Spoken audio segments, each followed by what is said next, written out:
ప్రతిపక్ష హోదాల అంశంలో ఇప్పుడు ఆంధ్రప్రదేశ్ పక్కన మహారాష్ట్ర కూడా చేరింది. ఇంకా చెప్పాలి అంటే ఆంధ్రప్రదేశ్లో వైసీపీ పక్కన ఇప్పుడు మహారాష్ట్ర కాంగ్రెస్ కూడా చేరింది. ఇప్పటికే ఆంధ్రప్రదేశ్లో వైసీపీకి ప్రతిపక్ష హోదా లేకపోవడంతో ఆ విషయంలో అసెంబ్లీకి కూడా రావడం లేదు. వైఎస్ జగన్ ప్రతిపక్ష హోదా ఇస్తేనే అసెంబ్లీకి వస్తాను అని వైఎస్ జగన్ చెబుతున్నారు.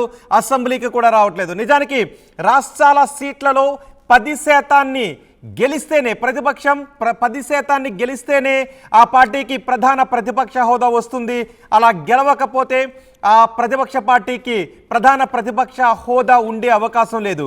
ఈ రగడ ప్రస్తుతం ఆంధ్రప్రదేశ్లో నడుస్తుంది. ఆంధ్రప్రదేశ్లో కేవలం 11 స్థానాల్లో మాత్రమే వైసీపీ గెలవడంతో ప్రతిపక్ష హోదాను కోల్పోయింది. ఇప్పుడు మహారాష్ట్రలో కూడా కాంగ్రెస్తో పాటు ప్రతిపక్షాల్లో 3 పార్టీలకు కూడా ఏ ఒక్కరికి కూడా ప్రధాన ప్రతిపక్ష హోదా రాని పరిస్థితి నెలకొంది.